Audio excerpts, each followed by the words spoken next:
नमस्कार मित्रांनो, मी मयूर देशमुख आणि आज आपण करंट इलेक्ट्रिसिटी अँड मॅग्नेटिझमच्या पुढच्या पार्टला सुरुवात करणार आहोत. We will look into what we have seen in the previous lecture and go forward to the next topics.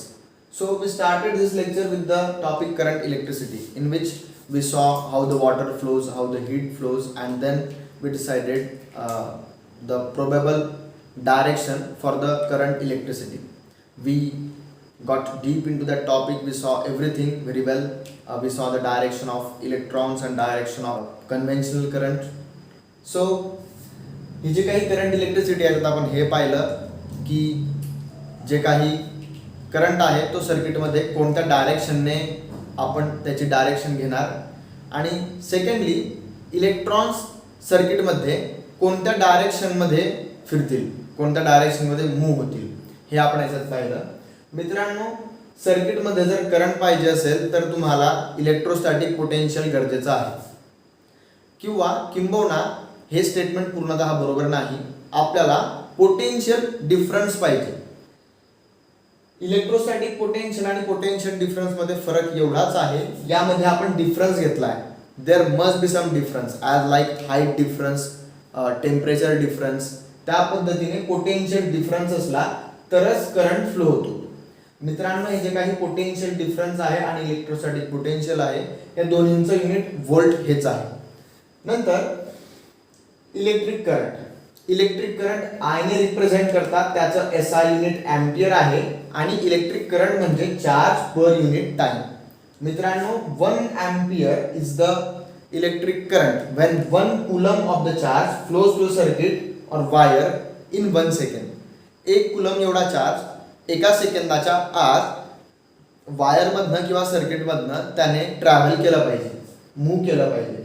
मित्रांनो, त्यानंतर आपण इलेक्ट्रिक सेल पाहिलेत. आपण 2 टाईपचे इलेक्ट्रिक सेल पाहिले, एक ड्राय सेल आणि दुसरा लीड ॲसिड सेल. मित्रांनो, आपण यांचे वर्किंग त्याच्यानंतर त्यांचं कन्स्ट्रक्शन खूप चांगल्या पद्धतीने पाहिलं आणि आता आपण त्याच्या पुढच्या टाईपकडे वळणार आहोत. मित्रांनो, यानंतर जो काही नेक्स्ट सेल आहे तो आहे निकेल कॅडमियम सेल. निकेल हा Ni आणि Cd निकेल कॅडमियम सेल. मित्रांनो, तुम्हाला आठवतच असेल की dry cell was a primary cell, तो रिचार्ज नाही करता येत, whereas the lead acid cell was the secondary cell means which can be recharge. Now this nickel cadmium cell is also rechargeable cell. The potential difference given by the nickel cadmium cell is around 1.2 volt. मित्रांनो, हे 1.2 वोल्टच्या लगभग आहे, 1.2 volt. and this is used in various gadgets as well as very importantly it is rechargeable. मित्रांनो, यात फार महत्त्वाची गोष्ट अशी आहे की तुम्ही लिथियम आयन बॅटरीज बद्दल ऐकलं असेल. याचे काही लिथियम आयन बॅटरीज आहेत या खूप इम्पॉर्टंट आहेत. आजकाल जर तुम्ही बघत असाल की इलेक्ट्रिकल व्हेकल्स यांच्यामध्ये ज्या बॅटरीज असतात त्या लिथियम आयन बॅटरीज असतात. आपण जो काही मोबाईल यूज करतो त्यामध्ये जी बॅटरी लावलेली असते ती लिथियम आयन बॅटरी असते. याची कपॅसिटी ह्या सगळ्या या ज्या काही आतापर्यंतच्या आपण घेतल्या त्याच्यापेक्षा बरीच जास्त असते आणि ही बरीच कॉम्पॅक्ट सुद्धा तुम्हाला खूप चांगल्या कपॅसिटीची मिळू शकते. म्हणून बराचसा रिसर्च, बराचसं जे संशोधन कार्य आहे बॅटरीजमध्ये ते जे काही नवीन आहे ते लिथियम आयन बॅटरीजमध्ये की त्यांची कपॅसिटी, त्यांची क्षमता कशी वाढवता येईल, त्यांचं लाईफ स्पॅन कसं वाढवता येईल, त्यांच्यानंतर त्यांचा चार्जिंग पिरियड कसा कमी करता येईल, बरेचशा ज्या काही गोष्टी आहेत ज्या आपण डेली लाईफमध्ये आपला त्यांच्याने त्रास होतो. फॉर एक्झाम्पल, मोबाईल चार्ज करत असताना आपण एक्सपेक्ट करतो की तो लवकर चार्ज झाला पाहिजे. त्यानंतर आपण असं पण एक्सपेक्ट करतो की तो लवकर डिस्चार्ज नको व्हायला.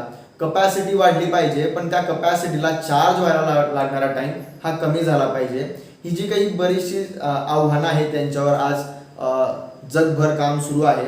The work is going on continuously and most probably it will be the future of the entire world as we are going from shifting to non renewable to renewable resources of energy. आपण जे काही कोळसा, petrol, diesel आहे यांच्याकडनं आपण जे काही renewable sources of energy, for example solar असेल, wind असेल किंवा हायड्रो इलेक्ट्रिक असेल, आपण ह्या ऑप्शन्सकडे मूव्ह करतोय.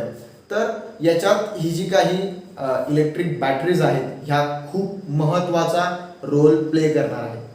मित्रांनो, आता आपण थोड्या वेगळ्या टॉपिककडे जाऊया आणि तो म्हणजे इलेक्ट्रिक सर्किट. आपण इलेक्ट्रिक सर्किट विषयी याआधी पाहिलं आहे. ठीक आहे. This electric circuit we have learn about it somewhat, but I think we haven't term it as a electric circuit. So what is this electric circuit? हे काय ॲक्च्युली, ही डेफिनेशन काय, टर्म काय? इलेक्ट्रिक तर ठीक आहे की चला काहीतरी इलेक्ट्रिक असेल याच्यात बाबा, आणि हे सर्किट म्हणजे काय तर बघूयात आपण. हे जे काही इलेक्ट्रिक सर्किट आहे, इन बाय डेफिनेशन तुम्ही जर एक खूप जनरल गोष्टीचा विचार केला, आपल्या अवतीभोवती ज्या काही गोष्टी आहेत आणि हे इलेक्ट्रॉनिक्स किंवा इलेक्ट्रिसिटी विषयीच रिलेटेड आहे, तर हे खूप कॉम्प्लेक्स असतं इन जनरल. जर तुम्हाला एक सांगितलं की एक तुम्हाला सर्किट क्रिएट करायचं आहे की ज्याच्यात एक की आहे, एक कंडक्टिंग वायर, एक बल्ब, स्विच वगैरे असे कंपोनंट आहेत, तर आपण ते जसे दिसतात, जसे रेग्युलर लाईफमध्ये आपल्याला दिसतात, तसे जर आपण त्यांना ड्रॉ करण्याचा प्रयत्न केला तर आपली तारांबळ होईल. आणि ती अडचण सॉल्व्ह करण्यासाठी कुठेतरी आपल्याला इलेक्ट्रिक सर्किटची मदत घ्यावी लागते. यात मित्रांनो, आपण एक इलेक्ट्रिक सर्किट ड्रॉ करणार, त्याच्यात काही कंपोनंट्स घेऊयात. ठीक आहे. ही कंपोनंट्स लेट अस से टेक फर्स्ट, सगळ्यात महत्त्वाचं इलेक्ट्रिक सेल लागतो, त्याच्याशिवाय कोणतंही सर्किट पूर्ण होऊ शकत नाही. Second, let us take a switch, त्याला काही लोक की पण म्हणतात. In the third place, let us take a bulb. And fourth, do you see anything missing here? Electric cell झाला, स्विच झाला, बल्ब झाला, पण या सगळ्यांना कनेक्ट कशाने करणार? It is a very important thing that we need wire, connecting wire. Let's just call full name connecting wire. बघा मित्रांनो, हे सगळं आहे आणि हे आपल्याला रिप्रेझेंट करायचं आहे अगदी व्यवस्थित. तर याच्यासाठी प्रत्येकाला आपण एक नाव, ह्या प्रत्येकाला, या कंपोनंटला आपण एक सिम्बॉल देणार. आता हा जो काही सिम्बॉल असेल हा युनिक असतो. प्रत्येक गोष्टीला एक युनिक सिम्बॉल असतो. बघा, हा जो काही इलेक्ट्रिक सेल आहे त्याचा सिम्बॉल असा असतो. This is the symbol for the electric cell, where is a plus and it is a minus. Plus stands for higher potential, lower stands for lower potential. This minus stands for lower potential. Switch, this switch is represented in two parts. मित्रांनो, खूप महत्त्वाचं आहे, व्यवस्थित लक्षात ठेवा. This switch is in the two parts, shown in two ways. This is the open switch. The current will not flow through it. This is a closed switch. The current flow through this switch. Now this can be also represented in another way like this. दोन्ही पद्धतींनी आपल्याला represent करता येतं, घोळ करायचा नाही. बघा, हे ओपन आहे, हे दोन्ही ओपन साठी ऑर आहे. तुम्ही हे पण वापरू शकता किंवा हे वापरू शकता, दोन्ही एकाच वेळी वापरू नका म्हणजे झालं. त्यालाच ऑर म्हणून हे असेल. मग मित्रांनो, बल्ब असा हा थोडा गोलाकार एम काढायचा, बल्ब होतो तयार. Connecting wire as simple as this, like this. This is the connecting wire. Can you see it here? No. हे बघा मित्रांनो, अशी असते ही कनेक्टिंग वायर. ही जी आहे, आता ही काय काढली असं म्हणायचं, पण कनेक्टिंग वायर अशीच असते आणि अशीच दाखवणार आपण. मग ह्या फक्त काही चार गोष्टी आहेत, कंपोनंट्स चार आहेत, पण इलेक्ट्रॉनिक्स मध्ये याच्या व्यतिरिक्त बरेच कंपोनंट असतात. हे चार म्हणजे काहीच नाहीये. याच्या व्यतिरिक्त खूप कंपोनंट्स आहेत आणि त्या प्रत्येक कंपोनंटला युनिक असा सिम्बॉल दिलेला असतो. या सिम्बॉल्समुळे आपलं काम सोपं होतं आणि आपल्याला जी काही कॉम्प्लेक्स सर्किट डायग्राम आहे ती एका पेपरवर, कागदावर, बोर्डवर ड्रॉ करता येते. मित्रांनो, मग आता इथे आपण बघूयात की हे 4 कंपोनंट्स वापरून आपण सर्किट डायग्राम कशी ड्रॉ करणार हे आपण आता बघूयात. व्यवस्थित बघा इकडे ही सर्किट डायग्राम कशी ड्रॉ होते. ठीक आहे, इलेक्ट्रिकल सर्किट आणि त्याची सर्किट डायग्राम. मग आता आपल्याला एक सेल पाहिजे. चला ठीक आहे, लावला इथे सेल. इथे प्लस मायनस लिहिणं गरजेचं आहे. Plus represents higher potential, minus represents lower potential. त्यानंतर इथे आपण स्विच लावणार. स्विच या पद्धतीने. आता हे इथे स्विच लावल्यानंतर समजायचं की हे सर्किट ओपन आहे, म्हणजे यातनं करंट फ्लो होणार नाही. त्यानंतर okay, here this bulb and then let us complete this. So आपण इथे टोटल 4 कंपोनंट्स यूज केलेत. Wire, connecting wire, switch, bulb and cell. Okay, जर मल्टिपल सेल्स असतील तर त्याला बॅटरी म्हणतात. ठीक आहे, असे एकानंतर एक जर सेल कनेक्ट केले असतील त्याला आपण बॅटरी असं म्हणतो. मित्रांनो, हे circuit, this circuit is open circuit. The current will not flow through this circuit. Now we will draw same circuit, but now we will close the key. This is the bulb. Exact draw the replicate of this plus minus, and here now let us close the circuit. Here the current will flow. In this circuit the current will flow. In which direction will it flow? It will flow from positive to negative. So like this only. या direction मध्ये current हा flow होईल. Now the reverse will be the flow of electrons. Electrons हे minus two plus असं flow होईल. Remember this is very important. The conventional flow of electricity, current and the electrons is opposite to each other. Conventional current flows from positive to negative and the electrons flow from negative to positive. That's the difference. Now this is just the one cell. If we need to create a bunch of cells connected together, जर आपल्याला अनेक sale एकाच ठिकाणी connect करायचे तर काय करू शकतो आपण त्यासाठी? तर त्यासाठी सर्किट होल्डर असतं. मित्रांनो, हे सर्किट होल्डर काय असतं हे आपण बघूयात आता. This circuit holder is very important in some applications की ज्याच्यात आपल्याला एकापेक्षा जास्त सेल्सचा वापर करून काहीतरी व्यवस्थित किंवा उत्तम असं एखादं उपकरण तयार करण्यासाठी त्याचा वापर होतो. याचा एक फायदा असा असतो की तुम्ही जर सेल्सची पर्टिक्युलर पद्धतीने अशी मांडणी केली तर आपल्याला जर एक सेल 1.5 व्होल्ट एवढं पोटेन्शियल डिफरन्स प्रोव्हाइड करत असेल तर तुम्ही असे 4 सेल लावले असता आपण 6 व्होल्ट एवढं पोटेन्शियल डिफरन्स क्रिएट करू शकतो. बघा मित्रांनो, सिंपल अगदी. हा असा एक सेल, ठीक आहे, आणि असे आपण 4 सेल 1 2 3 4 एका पाठोपाठ एक लावले. 1 2 3 4, ठीक आहे. बघा इकडे प्लस आणि मायनस. आता लावली कशी आहेत हे पण लक्षात घ्या.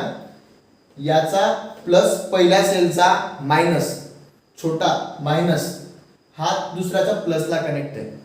नंतर याचा मायनस त्याच्या प्लसला, याचा मायनस त्याच्या प्लसला, ह्या पद्धतीने त्यांचं कनेक्शन असतं.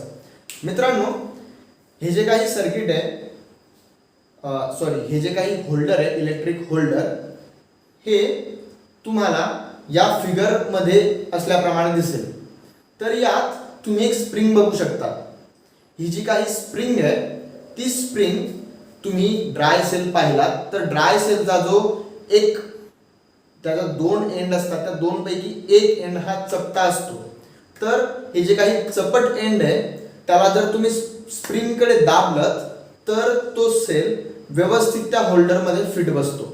आणि तुम्ही व्यवस्थित लक्ष द्या, याच्यात जी काही एंड्स आहेत ती कनेक्टेड आहेत.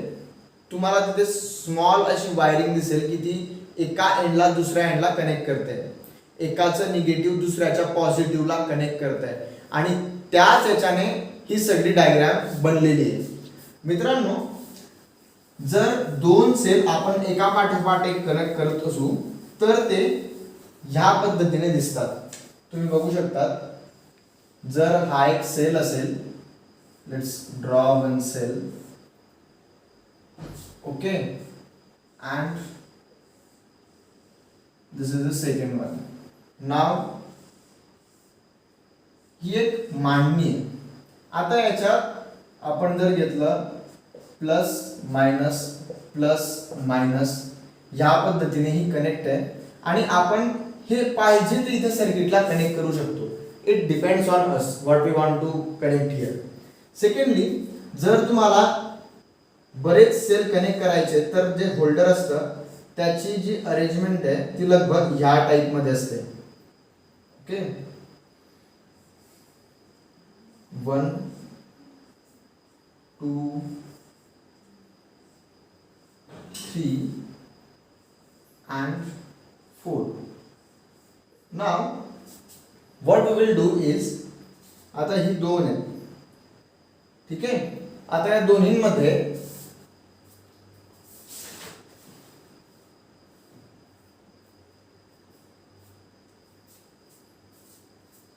दोन्हींमध्ये हे पॉझिटिव्ह आहे, हे निगेटिव्ह आहे. आपण काय करणार, याचं हे पॉझिटिव्ह असं घेणार आणि याच्या निगेटिव्हला जोडणार. हे पॉझिटिव्ह घेणार, याच्या निगेटिव्हला जोडणार आणि हे पॉझिटिव्ह घेणार आणि याच्या निगेटिव्हला जोडणार. जे तुम्हाला तिथे जे काही होल्डर दिसतंय त्यात काय केलंय, फक्त हा जो काही आहे तो उलटाच लावलाय. जर आपण हे व्यवस्थित बघा तुम्ही, तर याच्यात हे पॉझिटिव्ह निगेटिव्ह म्हणजे इकडे याचं इफेक्टिव्ह निगेटिव्ह टर्मिनल आहे आणि याचं इकडे इफेक्टिव्ह पॉझिटिव्ह असं टर्मिनल आहे. की तुम्ही हे जे काही टर्मिनल्स आहेत यांना काढून तुम्ही हे सर्किटला याच्यातनं पोटेन्शियल डिफरन्स हा प्रोव्हाइड करू शकता. मित्रांनो, आता याच्यात एक छोटा बदल करूयात आणि बघूयात की याच्याने किती फायदे होतात.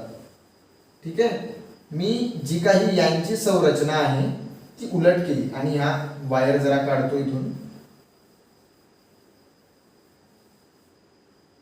यात हे जे काही आहे, if I just reverse it, okay, आणि याला पण आपल्याला रिव्हर्स करावं लागेल. Let's do that.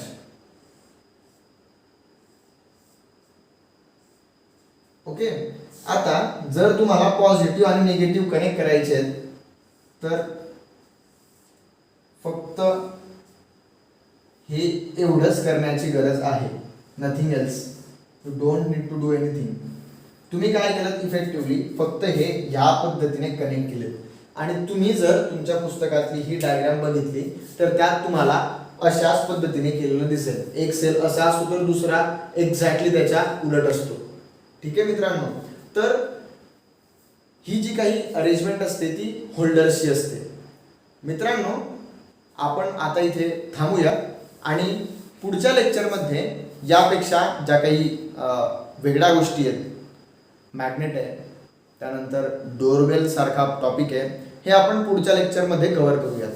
या लेक्चरमध्ये आपण इन शॉर्ट फक्त सर्किट डायग्राम आणि सेल होल्डर विषयी पाहिलं. याच्यात सर्किट डायग्राम ही वेगवेगळे जे कंपोनंट्स असतात त्यांची मांडणी कशी केली आहे हे दाखवतं आणि कंपोनंट्सच्या साहाय्याने, त्यांच्या सिम्बॉल्सच्या साहाय्याने आपण ही जी काही कॉम्प्लेक्स सर्किट डायग्राम आहे ती कागदावर, पेपरवर अगदी सहजपणे काढू शकतो. तसेच सेल होल्डर हा आपल्याला सेल्सची मांडणी करण्यासाठी आवश्यक असतो. यामुळे कन्व्हिनियन्स वाढते. सेल होल्डर हे सेल्सला होल्ड करण्यासाठीच बनलेलं असतं आणि पर्टिक्युलर अशा पद्धतीने इथे सेल हे मांडलेले असतात आणि पहिले सांगितल्याप्रमाणेच जर तुमच्याकडे 1.5 वोल्ट ह्या पोटेन्शियल डिफरन्सचे 4 जर सेल असतील तर तुम्ही हे यूज करून 6 वोल्ट एवढा पोटेन्शियल डिफरन्स क्रिएट करू शकतात ही मांडणी यूज करून. मित्रांनो, आपण आज इथे थांबूयात. धन्यवाद.